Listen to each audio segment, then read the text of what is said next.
ఇది చాలా దారుణం. ఇక్కడ ఈ కాళహస్త్రి నియోజకవర్గంలోనే, ఈ రేణిగుంట మండలంలోనే, ఈ కరకంబాడి పంచాయతీలోనే ఇలాంటివి జరుగుతూ ఉన్నాయి అనేది మా అభిప్రాయము.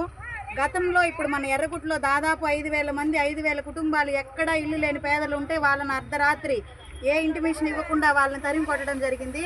అదేవిధంగా ఈరోజు మన చెంగారెడ్డిపల్లిలో దళితులు ఎంతో కష్టపడి పాపం వాళ్ళ అడవికి వెళ్ళి కర్రలు తెచ్చుకొని బుట్టలు అల్లుకొని వాళ్ళు అమ్ముకుంటే తప్ప వాళ్ళ జీవనం సాగదు. అలాంటి గిరిజనులకు ఎలాంటి ఇంటిమేషన్ ఇవ్వకుండా నైట్లో వాళ్ళు పడుకొని ఉంటే వాళ్ళ ఇళ్ళకి గడిపెట్టి వాళ్ళని బందోబస్తులు చేసి మన పోలీసు వారు వచ్చి వాళ్ళ ఇల్లు కొట్టడం జరిగిందని ఇప్పుడే చాలా బాధపడడం జరిగింది ఇక్కడ ఉండే వాళ్ళంతా.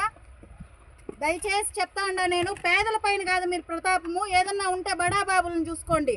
ఎందుకంటే ఇక్కడ ఇప్పుడే మన రాజశేఖర్ అన్న కూడా చెప్పారు, ఇక్కడ మన సిద్ధుల రవి అన్ని ఎకరాల పొలం, అన్ని ఎకరాల భూమి ఆక్రమించుకుంటే దానిపైన ఎలాంటి చర్య తీసుకోకుండా ఈరోజు ఇక్కడెక్కడో 1 సెంటు 1/2 సెంటు ఇంట్లో ఇల్లు కట్టుకొని ఉంటే కష్టాలు వాళ్ళు అప్పులు చేసుకొని తాలిబొట్లు అమ్ముకొని వాళ్ళ ముక్కు పుడకలు అమ్ముకొని వాళ్ళు ఇల్లు కట్టుకుంటే ఈరోజు ఇక్కడ ఈ పరిస్థితి అంతా చూస్తా అంటే మీకేమనిపిస్తూ ఉంది? ఈ పరిస్థితి అంతా చూడండి.